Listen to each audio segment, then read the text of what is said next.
ever since the coronavirus pandemic caused travel restrictions, lockdowns, and economic downturns around the world, it was being expected that this pandemic will give way to a new world order.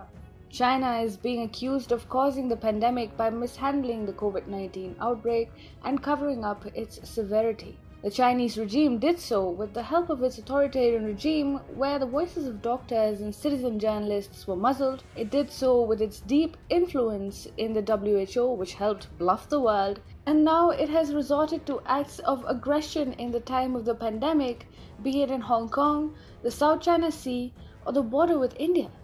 Now China is facing serious backlash from every direction, and there is an increasing sentiment to hold the CCP regime accountable.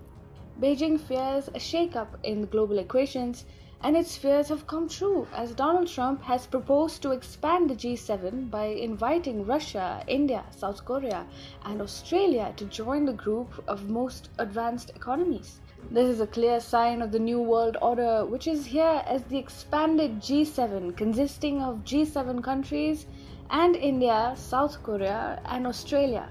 The three countries have reportedly accepted Trump's invitation. The extended group is likely to meet in September to discuss China's future.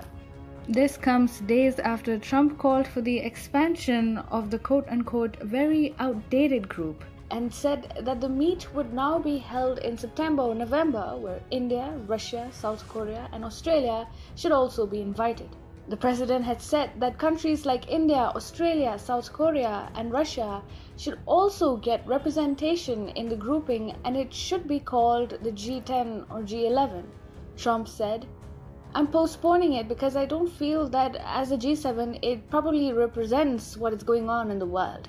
Only Russia seems unlikely to join the expanded G7 because the suggestion of bringing Russia into the extended fold hasn't gone down well within the group of world's most advanced economies.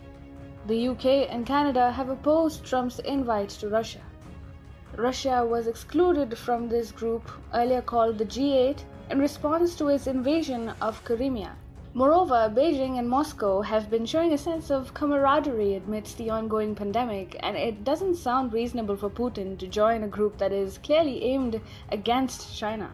However, in the case of a triangular world order, where the US, Russia, and China form the three different poles, anything is possible. Above this, earlier it was reported that the UK was planning to propose a D10 alliance of 10 democracies, including India, to counter Chinese CCP-backed 5G giant Huawei. The prospect of an expanded G7 coming together has riled up China, and Beijing has been castigating countries on this latest development.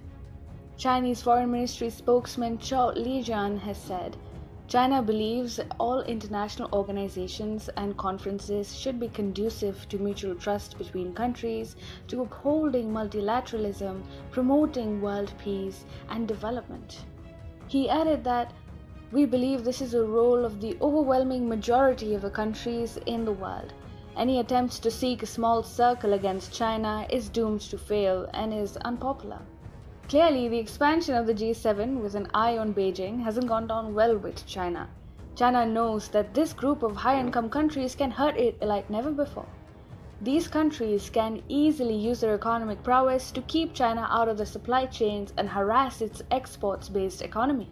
Moreover, within the G10 or the expanded G7, smaller groupings like the Quad, consisting of India, Japan, Australia, and the United States, could come together to further bolster their Indo-Pacific strategy of isolating China in the strategically crucial maritime region. All countries in the expanded G7 except India are high-income, developed economies, but that doesn't in any way mean that New Delhi's role will get undermined. In fact, the whole strategy to reduce dependence on China and to counter its expansionism is centered around India. Trump has included India within the expanded G7, keeping in mind that the country will play a big role in replacing China as a premier investment destination and a manufacturing hub for the companies based in the developed world. India may be a developing economy, but it is at the center of this expanded intergovernmental economic organization strategy to uproot China's hegemony and welcome a new, post-coronavirus world order in which China's role will get watered down drastically.